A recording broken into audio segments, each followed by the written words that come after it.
Bien, donc nous avons vu dans une première série de vidéos comment dessiner un élément existant. Aujourd'hui, on va essayer d'aller un peu plus loin dans la démarche et puis de servir enfin de SolidWorks comme il se doit, c'est-à-dire créer un produit nouveau. Il s'agit d'un boîtier de piles, toujours, pour 3 piles cette fois-ci. Et puis, la première chose, c'est de travailler dans l'assemblage et de placer les éléments standards. Ça, on l'a déjà vu en cours. Vous allez donc ouvrir le nouveau fichier qui s'appelle boîtier de piles. Et puis je vous ai déjà mâché le travail puisque vous avez déjà vos 3 piles qui sont positionnées de manière correcte et puis toutes les contraintes ici qui correspondent au positionnement correct des piles les unes par rapport aux autres, ce qui fait que bien que les piles ne soient pas fixes, il n'y a pas de petit F devant aucune de ces piles là, ben, il me sera difficile, voire impossible de les déplacer. Vous voyez, ils ne veulent pas bouger. Bien, à partir de là j'ai donc un assemblage puisqu'on dessine dans l'assemblage. Cet assemblage comporte 3 pièces. Vous reconnaissez les arbres de création des pièces tels que vous l'avez vu à partir de là jusqu'ici à peu près. Et nous, on va ajouter maintenant une nouvelle pièce qui sera notre boîtier de piles. Donc je fais insertion, composant, je veux intégrer une nouvelle pièce. Hop. Et puis il me demande un nom pour cette pièce, donc ce sera le boîtier. Voilà.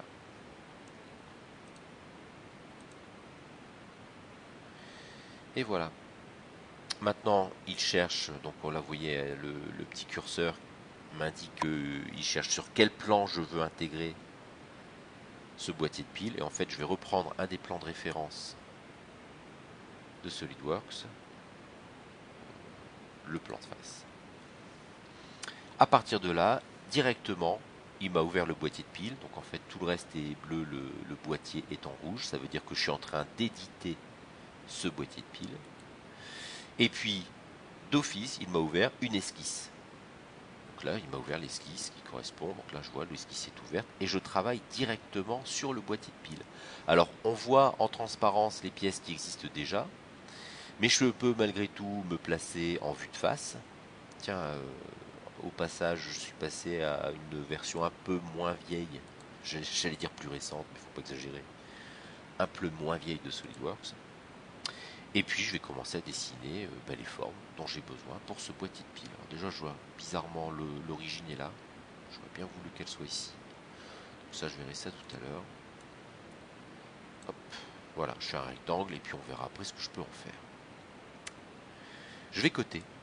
Alors ce rectangle, le gros avantage de travailler par rapport à ça, c'est que maintenant ce rectangle, je vais pouvoir directement prendre ces distances. Donc par rapport au centre des piles, je sais que ce sont des piles de diamètre 13.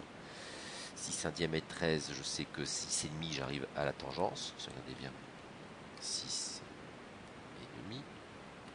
Voilà, si je valide ça, j'arrive tangent à la pile. C'est pas ce qui m'intéresse. Je fais un double clic sur la cote pour la changer.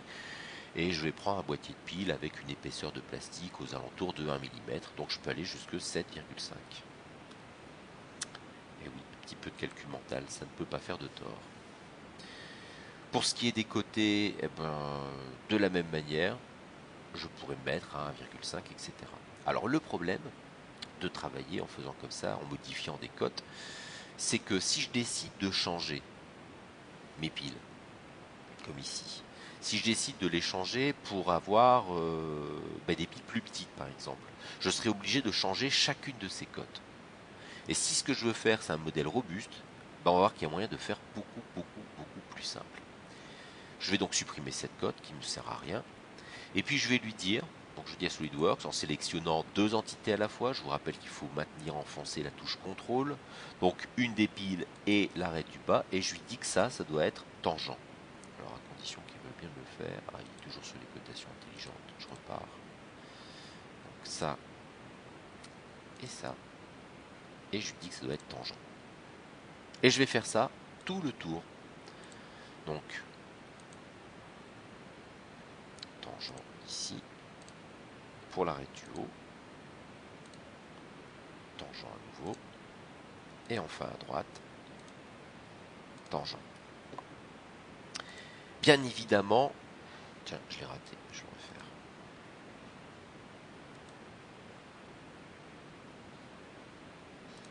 Voilà. Bien évidemment, ce rectangle-là va pas me servir directement. Ce seront des lignes de construction ici. Donc je vais lui dire que c'est pour la construction. J'ai sélectionné l'ensemble avec une grande fenêtre. Et maintenant je dis que c'est pour la construction.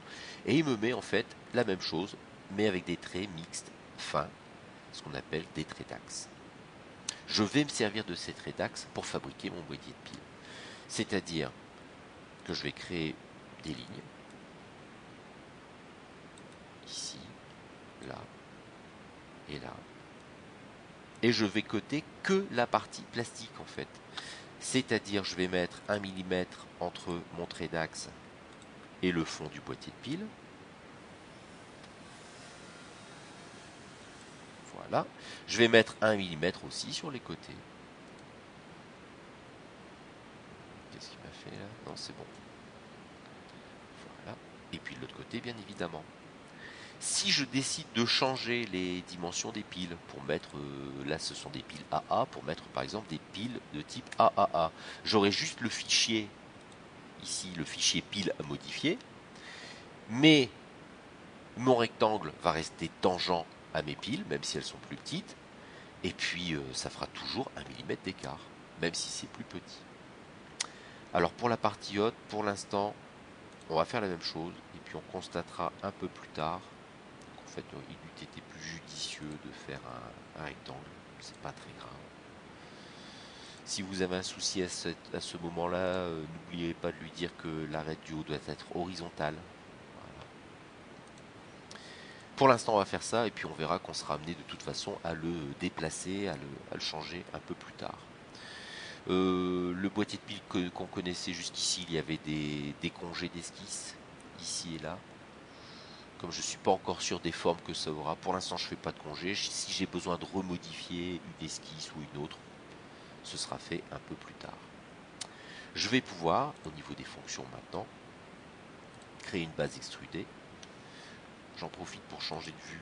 Ça va me permettre de vérifier dans quel sens je retire de la matière. Là, je m'aperçois que je suis en train de rentrer dans les piles. Donc, je vais aller de l'autre côté. Voilà. Et puis, 1 mm sera bien suffisant. 1 mm encore. Hop. Et voilà. Ça pourrait me satisfaire. Ouais, c'est pas si mal. Alors, à partir de là, je peux rééditer le composant et je m'aperçois que je me retrouve avec une face de ce composant sur le boîtier de pile.